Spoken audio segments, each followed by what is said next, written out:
پامو ستون میکنم این حالت.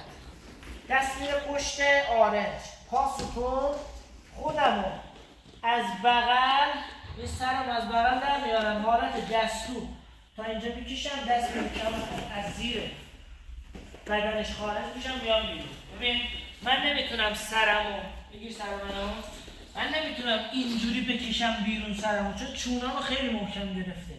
برای اینکه سرم بتونم در بیارم باید بچرخم این حالت در بکنم. ببین اینجوری نمیتونم من نگه دارم. من سرم از بغل راحت میتونم در بیارم. حالا دستم هم بهش اضافه میکنم، دست پشت آرنج، پا ستون، میام بغل از اینجا دست میکشم میرم پشت.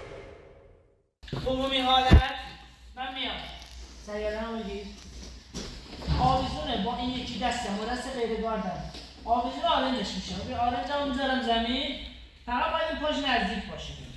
آره من دستمو میذارم اینجا این بغل زانوش، خودم باید مخالف این پاش بچرخم، یعنی برم به سمت پای دیگرش، آویزون این بشم بکشم بیارم پایین. ببین کامل دستم گذاشتم زمین، دست اینجا، سرمو میذارم زمین، پنجه میرم و پنجه دست اینجا میچرخم برنامه میذارم حالت ضربه. اگه درست بزنی حالت ضربه میشه.